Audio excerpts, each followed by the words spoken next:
अस्सलाम वालेकुम क्लास। तो शुरू करते हैं अपना अगला लेक्चर। इससे पहले हम लोगों ने किया था टॉपिक 1.8 और अब हम करने वाले हैं, सॉरी, इससे पहले हम लोगों ने किया था टॉपिक 1.7 जो कि था हमारा टाइम मेजरिंग इंस्ट्रूमेंट्स का। ठीक है, अब हम करने वाले हैं टॉपिक 1.8 वॉल्यूम मेजरिंग इंस्ट्रूमेंट्स।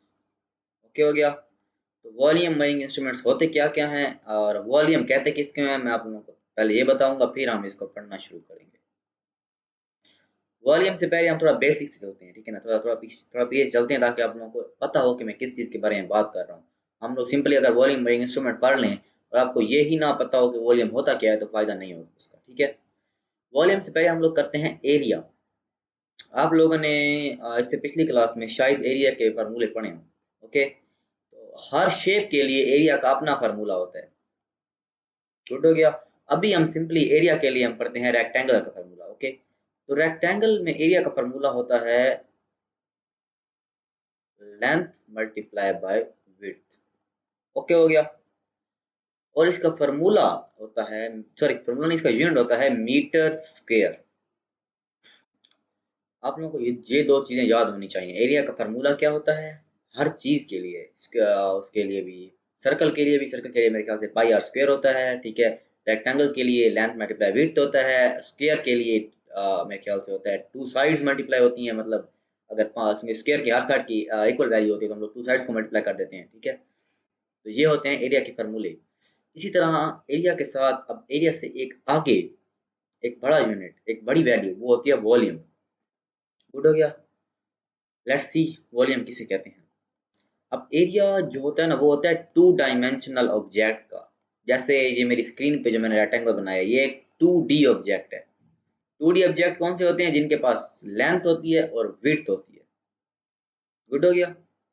अगर मैं इसी रेक्टेंगल को 3D ऑब्जेक्ट कर दूं, वो कैसे करूंगा मैं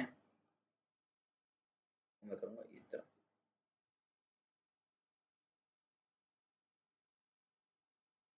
अब ये रेक्टेंगल हो गया 3D ऑब्जेक्ट। अब इसका एरिया भी होगा, इसका वॉल्यूम भी होगा। 2D ऑब्जेक्ट का कोई वॉल्यूम नहीं होता, 3D ऑब्जेक्ट का एरिया भी होता है और वॉल्यूम भी होता है। इसका एरिया हम वैसे ही फाइंड करेंगे, लेंथ मल्टीप्लाई बाय विड्थ। इसका एरिया उतना ही आएगा जितना पहले आया था, लेकिन इसका वॉल्यूम अब बढ़ जाएगा। वॉल्यूम अब क्या होगा? वॉल्यूम होगा इसकी, ये है लेंथ, ये है इसकी लेंथ, सॉरी ये नहीं है इसकी लेंथ, ये है इसकी हाइट, ये है इसकी लेंथ और ये है इसकी विड्थ। पहले हमारे पास दो चीजें थी, लेंथ और विड्थ। अब हमारे पास एक और एडिशनल चीज आ गई है, हाइट। और हाइट होती है 3D ऑब्जेक्ट्स की। अब ये रेक्टेंगल एक 3D ऑब्जेक्ट बन चुका है।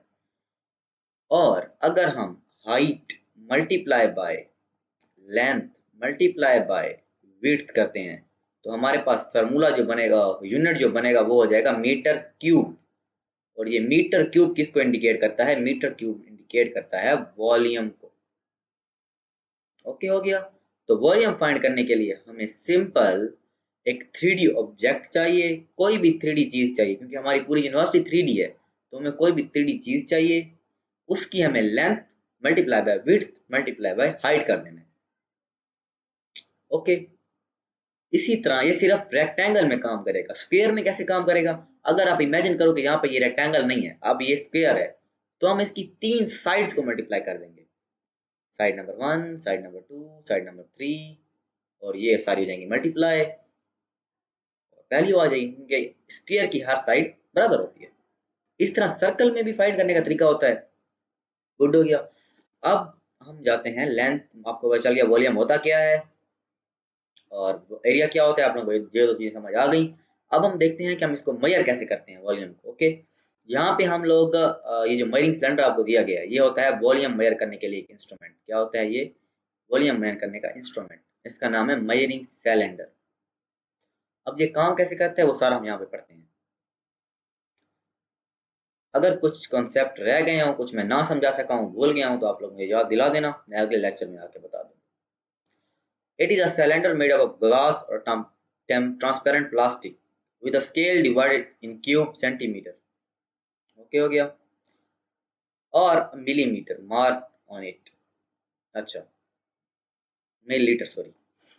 अब जो वॉल्यूम मेजर करने के लिए हम जिस सिलेंडर को यूज करते हैं ना, वॉल्यूम का जो सिलेंडर होता है वो होता है 3 डायमेंशनल। हमारे पास सब चीजें 3 डायमेंशनल ही होती हैं। सिवाय स्क्रीन के अंदर जो हम लिख रहे हैं उसके। ओके, तो ये 3 डायमेंशनल ऑब्जेक्ट है हमारे पास, ये 3 डायमेंशनल सिलेंडर है, ट्यूब है। इस ट्यूब के अंदर हम कोई भी चीज़ डालेंगे, पानी डाल देते हैं, रेत डाल देते हैं, कोई भी लिक्विड डाल देते हैं, तो उसका वॉल्यूम हमें कैसे मालूम होगा, वो यहाँ पे बताया गया है। इस ट्यूब, ये जो हमारे पास ट्यूब है ना, सॉरी ट्यूब, इस ट्यूब के ऊपर स्केल लिखा पड़ा है, ये आप लोग देख भी सकते हो। यहाँ पे ये स्केल है, देख लो इस तरह स्केल लिखा पड़ा है, ये 40, 30, 20, 10, ये सारा एक स्केल है। और ये स्केल किन चीज़ों में होता है, ये स्केल क्यूब सेंटीमीटर में हो सकता है या फिर मिली लीटर में हो सकता है। ओके हो गया। It is use to find the volume of liquid and non dissolvable solid. ये लिक्विड का वॉल्यूम फाइंड करने के लिए भी यूज होता है और नॉन डिसॉल्वेबल सॉलिड का भी वॉल्यूम यूज करने के लिए यूज होता है। ये दोनों तरीके हमें बताए गए हैं, आगे मैं आप लोगों को स्पॉयलर्स नहीं देता, हम लोग पढ़ेंगे और फिर करेंगे।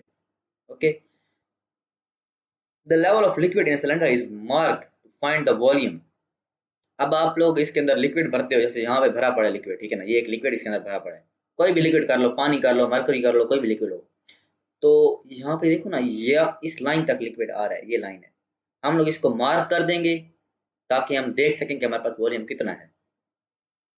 And the cylinder must be placed on a horizontal surface and I shall be kept in a level with the meniscus of water surface। Okay, अब ये क्या बात कही गई है, ठीक है ना, ये थोड़ी सी इंपॉर्टेंट बात है यहाँ पे जो बात की गई है, आप लोगों को ये कुछ चीजें याद रखनी पड़ी ताकि आपका एरर ना आए।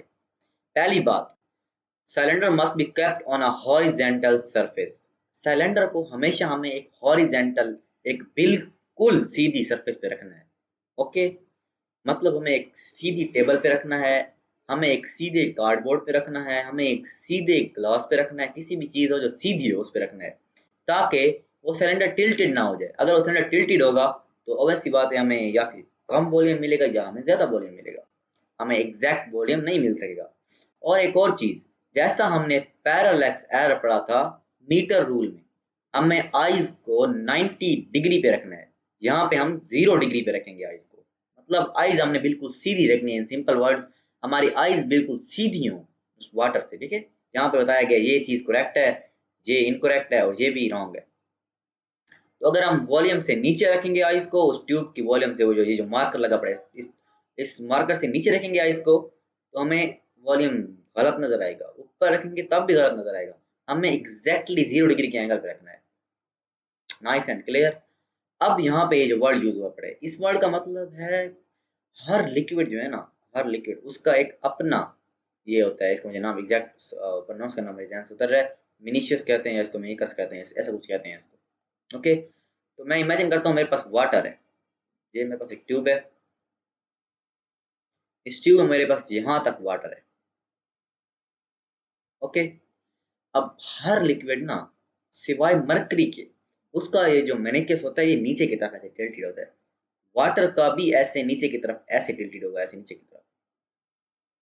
तो हमें इसके 90 डिग्री पे रखना है, सॉरी इसके 0 डिग्री पे रखना है, 90 डिग्री आदत बन गई है, इसके हमें 0 डिग्री पे अपनी आंख को रखना है, तभी हमें समझ आएगा कि वाटर कहाँ पे चल रही है।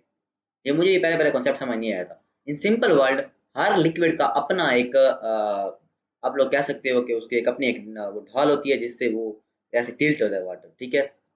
कोई भी लिक्विड हो, सारे लिक्विड नीचे की तरफ टिल्ट होते हैं। मरकरी एक वाइड लिक्विड है जो ऊपर की तरफ उसका ऐसे होता है, बाकी सबका मिनिकस नीचे की तरफ होता है, मरकरी का ऊपर की तरफ होता है। तो आपको मरकरी के लिए इसके मिनिकस ऊपर की तरफ से देखना पड़ेगा, ठीक है। इसका जो मिनिकस होगा उसके बिल्कुल सामने आंख रखनी पड़ेगी, और वाटर और लिक्विड्स के लिए नीचे की तरफ इसके मिनिकस के बिल्कुल सामने आंख रखनी पड़ेगी। ओके, अब यहाँ पे बताया गया इसको डिफाइन किया गया है। अगर मैं इसको प्रोनाउंस गलत कर रहा हूँ तो आप लोग मेरी गलती निकाल सकते हो, मुझे पर्सनली लग भी रहा है मैं गलत कर रहा हूँ। The meniscus is the top level of liquid surface, ठीक है, ये लिक्विड सरफेस का टॉप लेवल होता है। Water in the cylinder curve downward, मैंने आप लोगों को बताया वाटर जो है वो डाउनवर्ड कर्व करता है, वो ऐसे नीचे की तरफ कर्व करता है, ये इस तरह, ये ऐसे, मतलब इतना ज्यादा कर्व नहीं होता, ये मैंने एग्जांपल दिया, थोड़ा सा कर्व होता है लेकिन होता है। And it's surface is called concave surface, और इसकी सरफेस को हम कॉनकेव सरफेस कहते हैं। यहाँ पे ये इसकी डेफिनेशन है, आप लोग इसको कर लेना, ठीक है, ये पूरा लिख देगा। Reading is taken corresponding to the bottom edge of the surface, reading को हम as a bottom edge of the surface से करते हैं। मतलब वही उसके मेनिकस के बिल्कुल आंख सामने रख के करते हैं। मरकरी, मैंने पहले बताया आप लोगों को, मरकरी या सिलेंडर कर्व्स अपवर्ड, मरकरी सिर्फ वाहिद है जो ऊपर की तरफ कर्व करता है। इट्स सरफेस इज कन्वेक्स, इसकी सरफेस को कन्वेक्स कहते हैं। And reading is taken corresponding to the top edge, और रीडिंग हमेशा टॉप एज ऊपर से होती है। Cylinder can be used to find the volume of a solid object, cylinder को हम सॉलिड ऑब्जेक्ट का वॉल्यूम यूज करने के लिए भी यूज कर सकते हैं। वो कैसे करते हैं वो नीचे लिखा पड़ा होगा, उम्मीद काफी अगर नहीं लिखा पड़ा तो मैं आप लोगों को बता देता हूँ। पहले मैं आप लोगों को बता देता हूँ कि यहाँ पे वॉल्यूम मेजर कैसे हो रहा है। अब इमेजिन करो यहाँ पे हम लोग क्यूबिक सेंटीमीटर में ले रहे हैं। ओके, ये रीडिंग जो लिखी पड़ी है 10 cubic centimetre, 20 cubic centimetre, 30 cubic centimetre और 40 क्यूबिक सेंटीमीटर। तो इसका ये मेजरमेंट कितनी होगी? इसकी मेजरमेंट होगी 10, यहाँ पे 20 है, 20 के बाद 21, 22, 23, 24, 25, 25 क्यूबिक सेंटीमीटर। यहाँ पे जो भी लिक्विड फिल किया गया है उसका वॉल्यूम होगा। ये काफी इजी है वॉल्यूम करना, ठीक है यार, ये छोड़ो बस, समझ लो आप खुद ही, ठीक है। अब ये क्या है? Displacement can method. इसमें मेरे ख्याल से आप लोगों को वो नहीं बताया गया, इसके बाद मैं कर रहा था, बताया गया, ये बताया गया। एक्टिविटी 1.6 ये है सॉलिड ऑब्जेक्ट का वॉल्यूम मेजर करने का तरीका। बहुत ही इजी है और मैं आप लोगों को थोड़ा सा बताता हूँ ताकि आप लोगों को ना एग्जैक्ट समझ आ जाए। इतना पढ़ने की जरूरत भी नहीं पड़ेगी हमें, फिर भी हम पढ़ेंगे सही ताकि आप लोगों को एग्जैक्ट पता हो मैं क्या बात कर रहा हूँ। तो हम लोग कैसे मेजर करते हैं? हमारे पास एक सिलेंडर में लिक्विड होता है। देखो देखो यहाँ पे ये ए पड़ा है, ए, ये है इसका अभी इस टाइम इसका वॉल्यूम लिक्विड का। हमें इस सिलेंडर को हॉरिजॉन्टल सरफेस पे रखना है। वो सरफेस टिल्टेड नहीं होनी चाहिए, बिल्कुल सीधी होनी चाहिए। ओके, हम उसको रखेंगे सिलेंडर को, उसके अंदर पानी भरेंगे। अभी हमने पानी पानी भरा, पॉइंट ए तक हमने उसके अंदर पानी भर दिया है, ठीक हो गया। अब हम लेंगे नॉन डिसॉल्वेबल सॉलिड। वो कौन से होते हैं? ऐसे सॉलिड जो वाटर में जाके किसी भी लिक्विड में जाके डिसॉल्व नहीं होते। और ऐसी बात है अगर हम डिसॉल्वेबल लेंगे तो खुद ही डिसॉल्व हो जाएगा। पता कैसे चलेगा कि हमारा वॉल्यूम क्या है? अगर लिक्विड लिक्विड खुद ही डिसॉल्व हो रहा है, सॉरी वो सॉलिड खुद ही डिसॉल्व हो रहा है। मतलब आप एक गिलास में नमक की चम्मच डालो तो आप लोगों को समझ नहीं आएगी कि नमक का वॉल्यूम कितना था, क्योंकि खुद ही डिसॉल्व हो जाएगा अंदर। इसी तरह हम लोग सिंपल रखने के लिए एक नॉन डिसॉल्वेबल सॉलिड लेंगे। हम नॉन डिसॉल्वेबल सॉलिड कौन सा लेते हैं? पत्थर ले सकते हैं, रॉक। ओके, तो हम एक रॉक को धागे से बांध देंगे, ठीक है। अब हम उस धागे को पकड़ेंगे और सिलेंडर के अंदर छोड़ देंगे।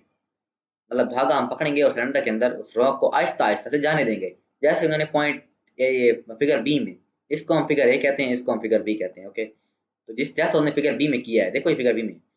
और जो हमारा पॉइंट ए का वॉल्यूम था हम उसको मार्क कर लेंगे और फिर हम देखेंगे पॉइंट बी का वॉल्यूम, ठीक है ना। क्योंकि जब वाटर अंदर जाएगा तो लिक्विड राइज कर, सॉरी जब रॉक अंदर जाएगा तो वाटर राइज करेगा, कोई भी लिक्विड राइज करेगा। तो हम देखेंगे कि वो कितना राइज किया है उसने, और फिर हम उस राइज वाले निशान पर मार्क कर लेंगे। फिर हम रीडिंग लेंगे। मतलब अगर इसका होता है 20 सेंटीमीटर क्यूब, ठीक है, और इसका होता है 30 सेंटीमीटर क्यूब, तो 30 माइनस 20 कितना होगा? 10। तो उस रॉक का वॉल्यूम कितना होगा? 10 सेंटीमीटर क्यूब। बहुत ही आसान। ओके, हम इसको पढ़ते हैं। टीचर शुड फैसिलिटेट, या teacher take a liquid in which the given solid does not dissolve, non dissolvable solid लेने हमने। Note the initial position of the liquid, हमें लिक्विड की पहली पोजीशन जो उसका इनिशियल वॉल्यूम था उसको मैं उसको नोट कर लेना, उसको लिख लेना है। Put the solid in cylinder, हमने उस सॉलिड को सिलेंडर में डालना है। नोट द पोजीशन अगेन, हमें फिर से उसकी जो राइज वाटर राइज होने के बाद जो पोजीशन है उसको भी मेजर कर लेना है। और फिर हमने क्या करना है? The difference between two reading is the volume of cylinder. फिर हमने उन दोनों रीडिंग को माइनस कर देना है, जैसे मैंने 30 माइनस 20 किया था। और जो हमारे पास रीडिंग बचेगी, जो हमारे पास रीडिंग बच रही है, मतलब 10 सेंटीमीटर क्यूब बच रही है हमारे पास, तो वो क्या होगा हमारे पास? इन सिंपल वर्ड वो होगा हमारे पास उस सॉलिड का वॉल्यूम हमारे पास। यहाँ पे कॉन्शियस लिखी पड़ी है, conscious while taking a reading keep your eye in front of the line with the lower meniscus of the water। Okay, वही बताया गया है कि हमें उसको बिल्कुल आंखों को बिल्कुल सीधा रखना है। अगर वाटर है तो लोअर मेनिकस से, अगर मर्करी है तो अपर मेनिकस से। Asian Chinese used to estimate the volume of grains by surrounding their containing vessels. यार ये एशियन चाइनीज की बात हो रही है, उस टाइम ना, तो छोड़ो यार, मैं नहीं पता, टाइम बहुत ज़्यादा लग जाएगा। बस आप लोग इसको देख लेना एक बार, ठीक है। मुझे ये बताएं लग जाएगा, फिर मैं उसके अंदर घुस जाऊंगा, फिर उसकी हिस्ट्री के अंदर, फिर मेरा दिल नहीं आएगा बाहर निकलने का, फिर ये लेक्चर घंटे का हो जाएगा। तो I would rather not do it. आगे हम करते हैं डिस्प्लेसमेंट कैन मेथड। आज हम यही दो टॉपिक करने वाले हैं, इसके बाद एरर्स बाद में करेंगे। ओके, डिस्प्लेसमेंट कैन मेथड क्या होता है? सिंपल टर्म्स में ये भी सॉलिड का ही वॉल्यूम मेजर करने का एक और तरीका है। पहले तरीके में हमारे एरर्स के चांसेस बढ़ जाते थे, क्योंकि हमें पहले भी मार्क करना है और फिर भी मार्क करना है, 2 बार मार्किंग करनी है हमें। जितनी बार मार्किंग होती है उतनी बार एरर के चांसेस बढ़ जाते हैं। और पहले केस में हमारे पास और भी बहुत सारे मसले हो रहे थे, तो हमने ये एक और मेथड क्रिएट किया, और इस मेथड को क्रिएट करने का कोई खास वजह नहीं थी कि हमने किया क्रिएट। हमने क्यों क्रिएट किया उसकी मुझे खुद को नहीं पता क्यों क्रिएट किया, ठीक है, मुझे समझ भी नहीं है अभी तक हमने क्यों क्रिएट किया, लेकिन हमने कर दिया क्रिएट। तो हम इसको कैसे करते हैं मैं आप लोगों को बताता हूँ। इसमें हमारे पास जो बीकर होता है ना, उसके साइड पे एक ओपनिंग होती है। ये देखो बीकर ए में, बीकर ए देख रही हो आप लोग, ये बीकर है, उसके साइड में एक ओपनिंग है। हम इस बीकर में पानी डालते हैं, उस पानी को हम इतना डालते हैं कि जो ये साइड की ओपनिंग है ना, इससे अभी पानी बाहर नहीं जा रहा होता, इसके बिल्कुल एज पे होता है पानी। ओके, या फिर हम इतना डाल देते हैं कि पानी इस साइड वाले बीकर में आता है, और जब पानी आना रुक जाता है साइड वाले बीकर में, तो हम साइड वाले बीकर से पानी को बाहर फेंक देते हैं, और फिर हमारे पास उस ओपनिंग के बिल्कुल एज तक पानी आ जाता है। 2 तरीके। अब हम क्या करेंगे, अब हम इस ये जो बीकर है इसमें अब हम पत्थर डालेंगे, जिसको हमने धागे से बांधा था पिछले पिछले एक्सपेरिमेंट में, उसको हम इसके अंदर डाल देंगे। और जब हम डालेंगे तो पानी का लेवल राइज होगा, और जब लेवल राइज होगा तो वो साइड वाली ओपनिंग से जो हमारे पास सेकंड बीकर पड़ा है उसके अंदर पानी चला जाएगा। और जब उसके अंदर पानी जाएगा तो हम उस साइड बीकर पे मार्किंग से देखेंगे कि हमारे पास कितने मिलीलीटर पानी साइड बीकर में आया है, और जितने मिलीलीटर या जितने क्यूबिक सेंटीमीटर पानी हमारे पास साइड वाले बीकर में आएगा, उतना ही उस रॉक का वॉल्यूम होगा। बस अब इसको हम पढ़ते हैं। If the body does not fit into a marine cylinder, then an overflow can or displacement can of a wide opening is used. हाँ, यहाँ पे वो रीजन लिखा पड़ा है, मुझे रीजन पहले हमने रीजन नहीं पढ़ा था, अब रीजन लिखा पड़ा है। अगर वो जो हमारे पास पत्थर है वो बहुत मोटा है, मतलब अब ये मोटा वाला पत्थर इस वाले बीकर में नहीं जा रहा, तो हम एक बड़ा बीकर ले लेंगे और उसके अंदर हम साइड ओपनिंग रख देंगे, जहां से हम एक छोटे बीकर में पानी फेंकेंगे, जैसे मैंने आप लोगों को पहले बताया था। और displacement can of a wide opening is used, ठीक है। Place the displacement can on a horizontal table, इसको भी हमने हॉरिजॉन्टल टेबल पर रखना है ताकि टेबल हमारे पास टिल्टेड ना हो। और वाटर इन इट, वाटर को हमने इसके अंदर डालना है। अंटिल इट स्टार्ट ओवरफ्लोइंग, उस वक्त तक डालना है जब तक उस पाइप से पानी बाहर ना निकलना शुरू कर दे। अब हमने क्या करना है, उस पाइप वाले पानी को जो बाहर निकला तो उसको बाहर ज़ाया कर देना है ताकि हमारे पास बीकर बिल्कुल एम्प्टी हो। Now tie a piece of thread, अब हमें जो हमने पहले जैसे हमने पहले किया था उस रॉक के साथ हमने एक पीस ऑफ थ्रेड को बांधना है। पीस ऑफ थ्रेड होता है धागे का टुकड़ा। In the solid body and lower it gently, हमने इसको आराम आराम से पानी में डालना है। आराम आराम से डालने में मसले नहीं आते। खैर, the body displaces the water which overflows through the side opening, जो बॉडी है वो पानी का जो वॉल्यूम है उसको बढ़ा देती है, ठीक है, क्योंकि जब भी कोई चीज़ पानी के अंदर जाती है तो पानी ऊपर आता है। जैसे आप अपना हाथ किसी बोतल में डालो, किसी टब में डालो, नहाने वाले टब में, तो आपके जो हाथ जो होगा ना वो उस पानी के जो टब में पानी होगा उसका लेवल राइज कर देगा, ठीक है। ओके, और अब यहाँ पे क्या हो रहा है, वाटर और a liquid is collected in a beaker, अब जो वाटर बाहर निकला था उसको हम एक बीकर में कलेक्ट कर लेते हैं, and measured by a measuring cylinder, और फिर हम उसको measuring cylinder से मेजर करते हैं। This this is equal to the volume of solid body, और ये जो लिक्विड हमारे पास बाहर आया था वो हमारे पास उस सॉलिड बॉडी का वॉल्यूम होता है। और बस यहाँ पे फिर लिखा पड़ा है टीचर शुड बी, मैं टीचर नहीं हूँ। Despite the use of SI in the most countries, the old measures are still in use, such as printer type is measured in points. 1 point is 1/72 of an inch is equivalent to 0.35 millimeter. ठीक है, ये पता नहीं क्या चीज़ है। यहाँ पे आएगा एरर्स इन मेजरमेंट, हम ये नहीं करने वाले आज के लिए हमारा बस यही टॉपिक था। अगर आप लोगों को समझ ना आई हो तो मुझे मैसेज कर देना। मैसेज कहाँ करोगे, कमेंट लिख देना, मैं मैसेज आप लोगों को खुद ही अपना नंबर दे दूँगा, आप वहाँ से मेरे से रब्ता कर सकते हैं। और नंबर से ही बिल्कुल फ्री है पढ़ाई, नंबर में भी मैं पैसे नहीं लेने वाला आपसे, ठीक है। I just like to teach physics. और क्या कर सकते हो आप लोग, और आप लोग कह सकते हो लाइक कर सकते हो, सब्सक्राइब भी कर सकते हो। मिलते हैं आप लोग अगले लेक्चर में। अल्लाह।